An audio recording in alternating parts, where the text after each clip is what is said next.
You're at a sushi restaurant.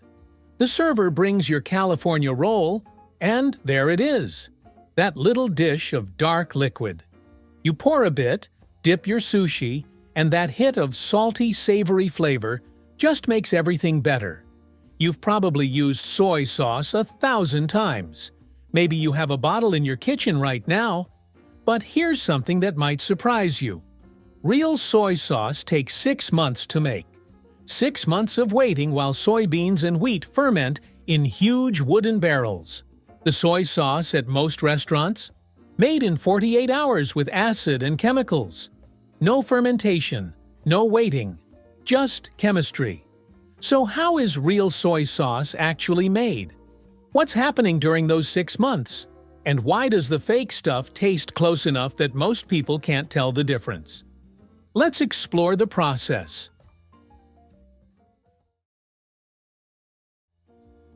Soy sauce is old, really old. It started in China over 2,000 years ago as fermented fish and salt used to preserve food. Around the 7th century, Buddhist monks started experimenting with vegetarian versions. They replaced fish with soybeans. From China, it spread to Japan, Korea, and Southeast Asia. The Japanese call it shoyu. In Korea, it's ganjang. But the basic process? Pretty much the same everywhere. Soybeans, wheat, salt, water, and time. Lots of time. The magic ingredient that makes it all work is koji. Koji is a mold, specifically Aspergillus oryzae. Before you get worried, this is a good mold. It's the same culture used to make sake and miso. Here's what koji does. When you introduce it to cooked soybeans and roasted wheat, the mold breaks down proteins and starches. It creates enzymes that turn complex molecules into simpler ones. Amino acids, sugars, flavor compounds. Without koji, soy sauce doesn't exist. Traditional production starts with 2 main ingredients, soybeans and wheat, usually in equal parts. The soybeans are soaked overnight, then steamed until soft. The wheat is roasted until it smells nutty, then crushed. The cooked soybeans and roasted wheat are mixed together while still warm. Then the koji spores are added. This mixture is spread in shallow trays and left in a warm, humid room. Over 3 days, the koji mold grows. It looks like a fuzzy white blanket. Now, here's where it gets interesting. The koji is mixed with salt water. A lot of salt water. The ratio is usually 1 part koji to 2 parts brine. This salty mixture is called moromi. It's poured into huge wooden barrels and left to ferment for 6 months. Some producers age it even longer, 12 months, 18 months, some for 3 years. During this time, 2 types of fermentation happen at once. First, enzymatic breakdown. The enzymes from the koji keep working, slowly breaking down proteins into amino acids and starches into sugars. This creates the savory, umami flavor. The main amino acid responsible is glutamic acid, the same compound in MSG.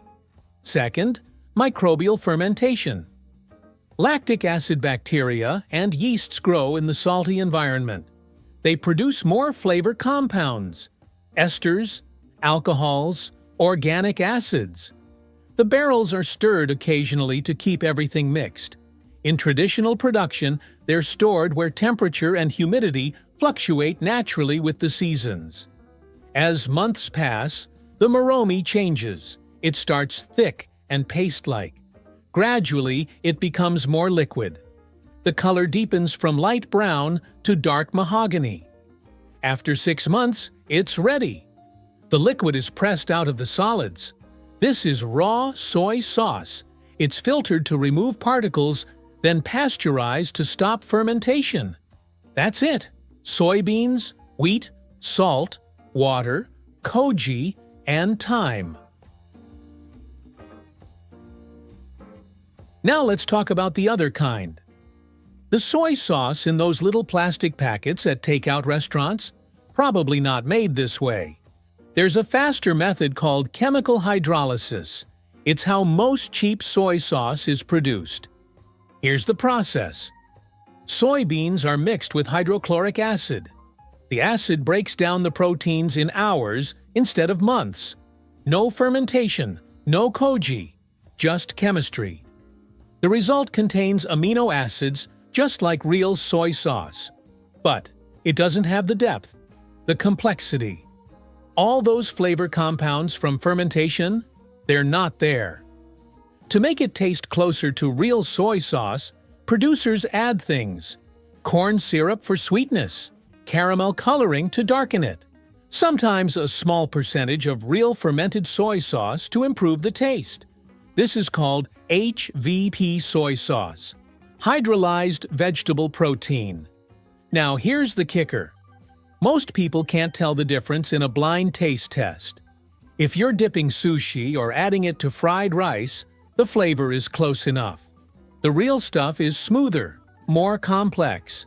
But mixed with other ingredients, the difference isn't obvious.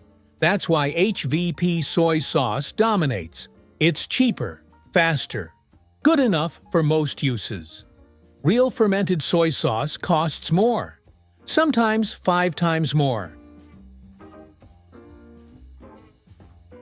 If you want to know what you're getting, read the label. Real soy sauce has a short ingredient list. Soybeans, wheat, salt, water, sometimes alcohol as a preservative. That's it. If you see hydrolyzed soy protein or hydrolyzed vegetable protein, it's the chemical version. In Japan, there's a term on premium bottles, honjozo. That means it's traditionally brewed with koji. Price is also a clue. If a big bottle costs $2, it's almost certainly HVP.